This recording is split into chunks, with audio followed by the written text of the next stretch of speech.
কোথায় সেই কুত্তার স্ত্রী, তুই কোথায়? পথে ফোন করে আমাকে ফিরিয়ে দিচ্ছিস, তুই কোথায়? আমি বলেছিলাম কি হয়েছে বাবাকে সাবধানে বলছে, স্যার উপর থেকে নিষেধ আছে। উপর থেকে কে নিষেধ করেছে, নাম দাও। বলছে স্যার ওখানে একটা বড় মেলা হয়, জুয়া হয়, জুয়ার কবর হবে আজকে। ঠিক আছে, ঠিক জুয়ার কবর দিতে হবে এখানে। কোন জুয়ার আড্ডা চলবে না এই মাঠে। এই মাঠে কোরআনের তাফসীরের মাহফিল হবে।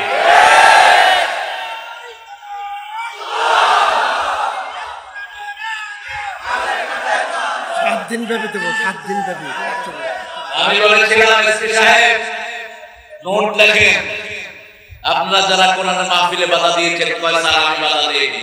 আপনি হোতা, আপনি হোতা, আপনি পুলিশ কন্ট্রোল করছেন, আমার পুলিশের কোনো দোষ নাই। এদেরকে আপনারাই ঘুরিয়েছেন। ঠিক আছে, ঠিক। এখন আপনাদের সেই কি আঙ্কেল জানি একজন,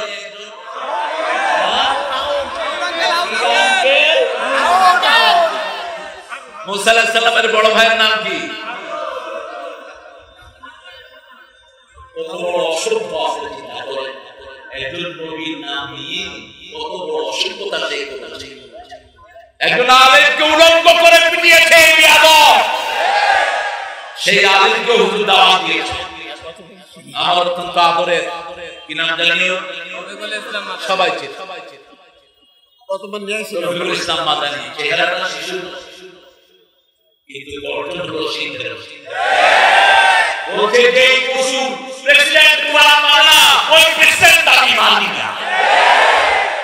এই কুসুম প্রধানমন্ত্রী ইসলাম মানে, ওই প্রধানমন্ত্রী আমি মানি না। বহু পুলিশ লাঠি মেরে থাকে, চৌকির তলে ঢুকিয়ে ফেলছে। তোদের পাগুলো অবশ হয়ে যাবে। ওই হারিটাকে ধরে আনা হোক। ঠিক আছে, প্রত্যেকটি বাড়ির জন্য তোকে দুনিয়াতেও বিক্রি হতে হবে, আখিরাতেও হতে হবে। সেদিন সে কেঁদে কেঁদে বলছিল, আল্লাহ আমি আর কিছু বিচার চাই না, আমাকে শত নষ্ট করেছে, আপনি এর বিচার করবেন। বিচার হয়েছে তো, হয়েছে তো। আরেকজন বিচার করি কিনা জানি আছে সব। হ্যাঁ, কোথায় শুয়েছিল? কিসের উপর? আমাদের জোয়ানরা ধরেছে, আমাদের পড়াগার জোয়ানরা ধরেছে। ধরে কি জিজ্ঞেস করেছে, তুই কে রে? আমি বিচারপতি শামসুল মালিক। তুই নি মালিক কে? কালা মালিক। আমরা কারো মান জানি না, কিন্তু যারা কোরআনের অপমান করে তাদেরকে অপমানিত করবেন কে? আল্লাহ। মুসা আলাইহিস সালাম লাঠিটা যখন ধরলেন, সিরাতাল উলা, লাঠি আগের চরিত্রে ফিরে আসলেন। এই যে লাঠির মাথা থেকে লেজ পর্যন্ত যে শব্দটা আল্লাহ ব্যবহার করেছেন, শব্দটার নাম কি? সিরা। শব্দটার নাম কি? রাসূলের মাথা থেকে পা পর্যন্ত সব কিছু যা যে জিনিসের মধ্যে এসেছে সেটার নাম হলো সিরাত। যত মানুষ রাসূলের জীবনী বর্ণনা করেছেন সব এসেছে সিরাতে সারওয়ারে আলম আমরা মুহাম্মদ রাহমাতুল্লাহ লেখা। সেখান থেকে অধিকাংশ রেফারেন্স গুলো নিয়েছেন। আর দাহিকুল মাকতুম আব্দুল্লাহ মুবারকপুরি দেখবেন অধিকাংশ রেফারেন্স গুলো সিরাতে সারওয়ারে আলম। সেখান থেকে ওনারা আবার রেফারেন্স নিয়েছেন সিরাতে ইবনে হিশাম থেকে, সিরাতে ইবনে ইসহাক থেকে। রাসূলের জীবনী যারা লিখেছেন এটার নাম হলো সিরাত। এটার নাম কি? সিরাত। সেই নবীর জীবনী পুরাটাই আমরা মানব। শিশুকাল আদর্শ, যৌবন আদর্শ, এমন কোন কাজ জীবনে করেন নাই যে নবীরা লজ্জিত হতে হবে। এজন্য সব নবীরা কাঁদবে নাফসি নাফসি করে, তিনি কাঁদবেন উম্মতি উম্মতি বলে। কি বলবে? কি বলবেন? উম্মতি উম্মতি। আল্লাহ ওয়াদা দিয়েছেন, হে নবী আপনাকে আমি ওয়াদা দিচ্ছি, আপনাকে দেখানো ছাড়া আপনার কোন উম্মতকে আমি জাহান্নামে দেব না। আল্লাহ রাসূলের উম্মত ইসলাম আমাদেরকে কবুল করেন। রাসূলের দোয়া করতে রাজি আছেন কি না? বলেন নাম কি? বলে বলেন। ইসলাম করবেন না, দুনিয়াও শেষ, আখিরাতও সূরা আল-ইসরা'র 85 আল্লাহ বলেন ওয়া মাইয়াবতাগি গায়রাল ইসলামি দীনান ফালান ইউকবালা মিনহু ওয়া হুয়া ফিল আখিরাতি মিনাল খাসিরিন। যে ব্যক্তি বা জনগোষ্ঠী ইসলাম ছাড়া অন্য কিছু চায় তার দুনিয়াও শেষ, আখিরাতও তার কোনো আমল কবুল হবে না। কার কথা? কার কথা? আগে ইসলামে ঢুকবেন তারপরে সব কবুল করবেন কে? যেমন যার জীবনে নামাজ নাই তার সাথে আল্লাহর কোনো সম্পর্ক কিচ্ছু কবুল হবে না। জুমার নামাজ পড়ে শুধু সপ্তাহে পুরো নামাজ ছেড়ে দেয়, এটা তো কাজ হয়ে যায়। আমরা এটা করব, জুমায় আপনার কবুল হবে। এক ওয়াক্ত নামাজ ছেড়ে দিয়েছেন, কাফেরের ধারায় নাম উঠে গেছে। চার ইমামের তিন ইমাম বলেছেন যারা এক ওয়াক্ত নামাজ ইচ্ছা করে ছেড়ে দেয় কালেমা পড়ার পরে তাকে হত্যা করতে।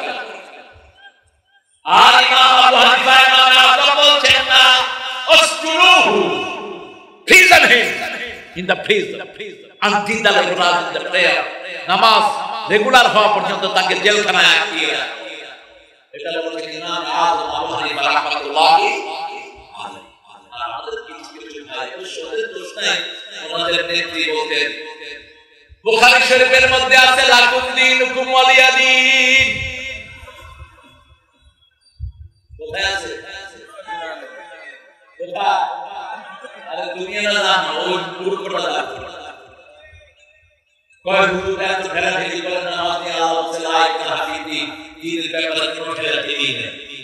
কাফেরদেরকে বলা হয়েছে, আপনি কোন হিন্দু ভাইকে বলতে পারবেন না ভাই তুমি নামাজ পড়তে হবে না, আপনি কোন খ্রিস্টানকে জোর করতে পারবেন না, ঠিক না ঠিক? কিন্তু যে কালো বলেছে ও যদি নামাজ না পড়ে ওকে হত্যা করার অনুমতি দেওয়া হয়েছে। কারণ পড়া মানে হলো আপনাকে পুরো কোরআন মানতে হবে, ঠিক না ঠিক? যেমন বিয়ের আসরে ছেলেরা কি বলে? বলে কবুল মানে কি? কবুল মানে এই মেয়ের খাওয়া দাওয়া কবুল, এই মেয়ের সওয়াল তার জীবনে যা লাগবে সব কবুল, এই মেয়ে যতবার অসুস্থ হবে তার চিকিৎসা কবুল, যা কিছু দরকার সব কি কবুল। এখন বিয়ের এক সপ্তাহ পরে আপনার কাছে বলবো আমার জন্য একটা ক্রিম নিয়ে আসো, আপনি বলবেন আমি কবুল কইছি, ক্রিম আনি না, এই কি থাকবে? লা ইলাহা ইল্লাল্লাহ মানে হলো 30 পারা কোরআন কবুল করেছি, ঠিক না ঠিক? লা ইলাহা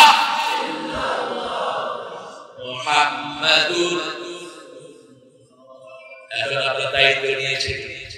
আর বলে এটা যারা পড়বে তারা জান্নাতি হয়ে যাবে। মান ক্বালা লা ইলাহা ইল্লাল্লাহ দাখালাল জান্নাহ, এটা যারা পড়বে তারা জান্নাতে যাবে। আর আস্তে করে সুবহানাল্লাহ। একজন লোককে আল্লাহ রাব্বুল আলামিন নিয়ে আসলেন, এনে বললেন তোমার কি আমল আছে? রাসূল বলেছেন সাল্লাল্লাহু আলাইহি ওয়াসাল্লাম সহিহ বর্ণনায়, কি আমল তুমি করেছো? বলছে আল্লাহ 99টা গুনার খাতা, আর তোমার আমল দিয়ে আমি পার হওয়ার কোনো উপায় নাই। আল্লাহ বললেন হ্যাঁ, তুমি মনে করো তোমার একটা ছোট্ট আমল আছে, যেই আমলটা এই 99 খাতার চেয়ে বেশি হয়ে যাবে। কত বড় খাতা, চোখের দৃষ্টি যদি দূর যায় এত দূর তার আমলের খাতা 99টা, কয়টা? সবগুলোতে গুনাহ গুনাহ। এখন আল্লাহ বলেন মনে করো, লোকটা মনে করতে পারলো না।